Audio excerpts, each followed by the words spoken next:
आपने ही चेंज कराया मुझे, कान खोल के सुन लो, सत्य सुन लो, आपने ही चेंज कराया।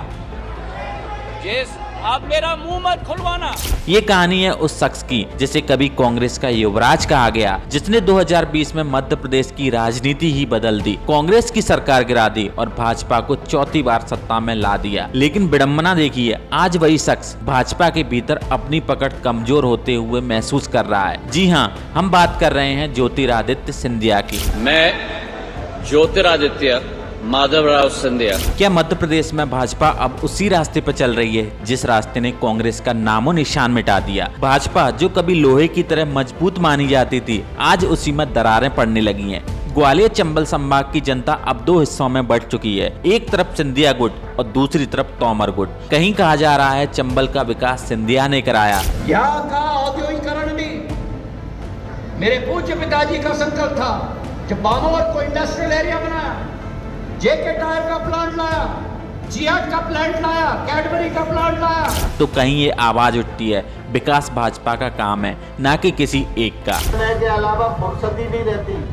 वस्तुस्थिति ये है कि भारतीय जनता पार्टी की सरकार नहीं थी, तब कौन है क्या कर दिया, इस बात का विश्लेषण करने की जरूरत है। नमस्कार दोस्तों, मैं हूं सूरज जैन और आप देख रहे हैं फैक्ट टू फोकस। आज की इस वीडियो में हम बात करेंगे सिंधिया घराने की उस राजनीति की जिसने कांग्रेस को हिलाकर रख दिया और अब भाजपा के अंदर भी हलचल मचा दी है। केंद्रीय मंत्री ज्योतिरादित्य सिंधिया वर्तमान में गुना शिवपुरी क्षेत्र से सांसद हैं, लेकिन इन दिनों एक खास चर्चा चल रही है। चर्चा यह है कि ज्योतिरादित्य सिंधिया भाजपा हाईकमान पर दबाव बनाने की राजनीति कर रहे हैं। राजनीतिक जानकारों के मुताबिक बिल्कुल उसी तरह की कोशिश हो रही है जैसे उन्होंने 2020 में कांग्रेस सरकार गिराने के वक्त किया था। देखिए, यह कहना गलत नहीं होगा कि मध्य प्रदेश भाजपा का संगठन अब कमजोर पड़ने लगा है। शिवराज सिंह चौहान और बीडी शर्मा के समय जो मजबूती भाजपा में दिखाई देती, आज उसमें दरारें पड़ने लगी हैं। प्रदेश में कोने कोने में अब कई अलग अलग गुट सक्रिय हो गए हैं। एक तरफ केंद्रीय कृषि मंत्री शिवराज सिंह चौहान का मोह अभी भी मध्य प्रदेश से छूट नहीं रहा है, तो वहीं दूसरी तरफ ज्योतिरादित्य सिंधिया भी मुख्यमंत्री की कुर्सी का सपना देख रहे हैं। लेकिन अब मोहन यादव भी जीजा बनकर अपनी कुर्सी बचाने में लगे हुए हैं। इन नेताओं के अलावा भी कई ऐसे चेहरे हैं जो छोटे बड़े गुट बनाकर भविष्य में बड़ा पद हासिल करने की चाह में बैठे हैं। मध्य प्रदेश की राजनीति जो ऊपर से शांत दिखाई देती है, वो दरअसल आने वाले तूफान का संकेत है। कहीं पोस्टर से उप मुख्यमंत्री को हटा दिया जाता है, तो कहीं किसी नए चेहरे को मुख्यमंत्री बनाने की मांग उठाई जाती है। कई विधायक खुद अपनी ही सरकार की आलोचना करते नजर आते हैं, तो कहीं कैबिनेट के मंत्री मुख्यमंत्री की बातों को नजरअंदाज कर देते हैं। वर्तमान समय में भाजपा का हाल वही होता जा रहा है जो कभी कांग्रेस का हुआ करता। एक समय था जब संगठित कांग्रेस धीरे धीरे टुकड़ों में बंटती चली गई और फिर मध्य प्रदेश से कांग्रेस का सफाया हो गया। अब वैसी ही स्थिति भाजपा के अंदर भी बनती दिखाई दे रही है। इस कहानी की शुरुआत होती है 17 दिसंबर 2018 से, जब 15 साल के लंबे अंतराल के बाद मध्य प्रदेश में कांग्रेस की सरकार बनती है और कमलनाथ मुख्यमंत्री पद की शपथ लेते हैं। लगभग 15 महीने तक कमलनाथ मुख्यमंत्री रहे और फिर 2020 में शिवराज सिंह चौहान और निरुत्तम मिश्रा जैसे भाजपा नेताओं ने कांग्रेस से एक कमजोर कड़ी खोज निकाली। उस कमजोर कड़ी का नाम था ज्योतिरादित्य सिंधिया। सिंधिया ने कांग्रेस से अलग होकर अपने समर्थक तुलसी सिलावट, गोविंद सिंह राजपूत, इमरती देवी जैसे 22 विधायकों के साथ भाजपा का दामन थाम लिया और कमलनाथ की सरकार चारों खाने चित हो गई। विश्वास दिलाओ कि 3 तारीख को हाथ के पंजे वाला बटन दबेगा और कांग्रेस कमल के फूल वाला बटन। देखिए, सिंधिया परिवार के पास किसी भी चीज की कमी नहीं थी, बस कमी थी तो एक ऊंचे पद की।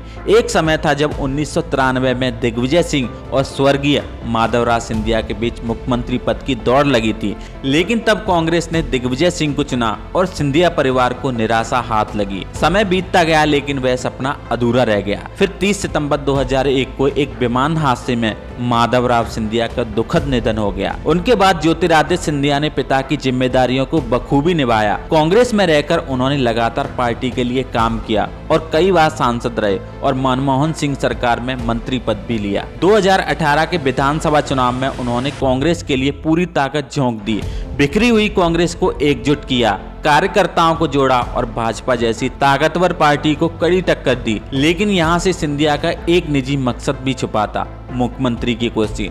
दरअसल चुनाव से पहले उन्हें पार्टी की ओर से संकेत मिले थे कि वह अगले मुख्यमंत्री होंगे। राहुल गांधी ने कई रैलियों में उनकी तारीफ की, लेकिन दोबारा सिंधिया परिवार के साथ वही हुआ जो पहले हुआ। इस बार मुख्यमंत्री बन गए कमलनाथ और सिंधिया के सामने फिर से अधूरे सपने रह गए। यहाँ से कांग्रेस के बुरे दिन शुरू हुए और सिंधिया धीरे धीरे अपनी अलग लॉबी तैयार करने लगे। मुझे तो एक गाना याद आता है, क्या हुआ तेरा वादा वो कसम वो। भाजपा जानती थी कि सिंधिया के पास इतने विधायक हैं कि वे जिस ओर जाएंगे सरकार उसी की ही बनेगी, और फिर सिंधिया ऑपरेशन लोटस में शामिल हो गए। राजनीतिक सूत्रों के अनुसार उस वक्त सिंधिया को शिवराज के बाद मुख्यमंत्री बनाने का वादा भी किया। 2020 में जब शिवराज कैबिनेट बनी तो सिंधिया समर्थक विधायकों को तो जगह मिली, लेकिन खुद सिंधिया को कुछ खास जगह नहीं मिली। 2023 में उम्मीद थी कि कुछ बड़ा मिलेगा, लेकिन अचानक भाजपा की पर्ची से मोहन यादव मुख्यमंत्री बन गए और सिंधिया के अरमानों पर फिर पानी फिर गया। अब कहा जा रहा है कि सिंधिया एक बार फिर से दबाव की राजनीति कर रहे हैं, बिल्कुल वैसे ही जैसे 2020 में कांग्रेस सरकार गिराने के वक्त की थी।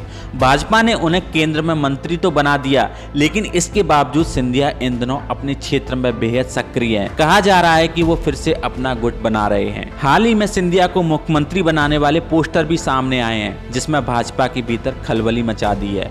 उधर शिवराज सिंह चौहान भी सक्रिय हैं। उनका मोह अभी तक मध्य प्रदेश से खत्म नहीं हो रहा है। शिवराज समर्थक विधायक पहले ही मोहन यादव की नाक में दम किए हुए हैं। यहाँ तक कि खुद शिवराज सिंह भी कैमरा लेकर अपनी ही सरकार की खामियां उजागर करते दिखते हैं। उदाहरण के तौर पर सतना की घटना में उन्हें पता था कि वहाँ खाद की भारी किल्लत है, फिर भी वो वहीं गए जहाँ कांग्रेस पहले से ही किसानों के साथ धरने पर बैठी थी। उधर सिंधिया ने ग्वालियर की विकास बैठक में सिर्फ अपने समर्थक मंत्री को बुलाया, जबकि ग्वालियर के भाजपा सांसद भरत सिंह कुशवाहा को किनारे कर दिया। इससे साफ है कि ग्वालियर भाजपा अब दो गुटों में बढ़ चुकी है। इसके बाद मुरैना दौरे के दौरान अगले ही दिन एक पोस्टर वायरल हुआ, जिसमें सिंधिया को सीएम बनाने की मांग की। यह सब मुख्यमंत्री मोहन यादव भी भली भांति जानते हैं, इसलिए अब वो भी अपनी एक अलग लॉबी बना रहे हैं। जो काम शिवराज मामा बनकर करते थे, वही अब मोहन यादव जीजा बनकर कर रहे हैं।